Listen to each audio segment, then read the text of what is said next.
Hello, I'm Dr. James Bogash, expert in health and longevity and creator of Bogash Life and Balance. And today we're going to talk about restless leg syndrome, or those uncomfortable feelings you have in your legs that keep you from sleeping comfortably.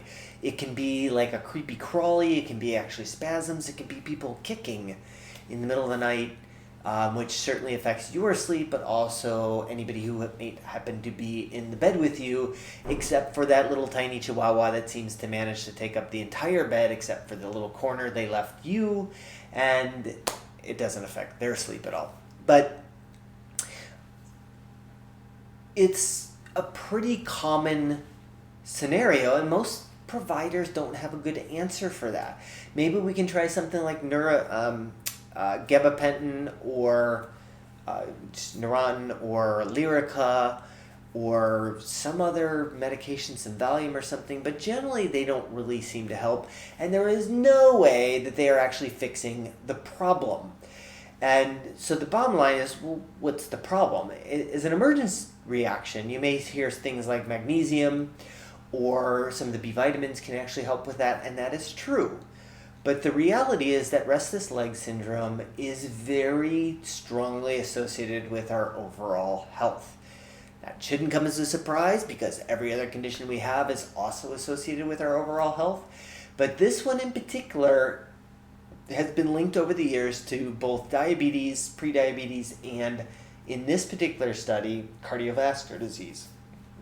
This was a study of 3,266 patients who had underwent cardiac catheterization, so they kind of went up there and maybe to put in a stent or to open things up, and they followed them for a certain amount of years, and they found that those who had restless legs were way more likely to have coronary artery disease, so plaque in the arteries, heart attack, stroke, everything that goes with it.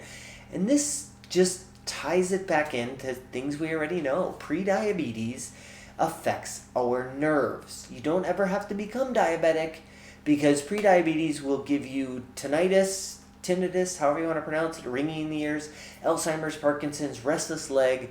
It affects the nervous system. And so if you really want to affect your restless leg, things like magnesium can help in the short term.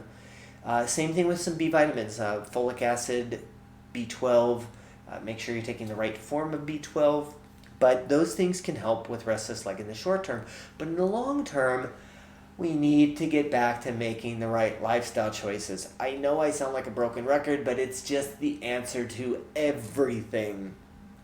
So anything you would do that is anti-diabetic, so short burst aerobic activity, strength training, cutting back on sugars, increasing your intake of healthy fats, slowing down and chewing more, all of these things that I've talked about over the years will help with restless leg. So as always, I will post a link to this particular study in the description. Make sure you like this video, share it with somebody who you think needs the information, and subscribe to the channel.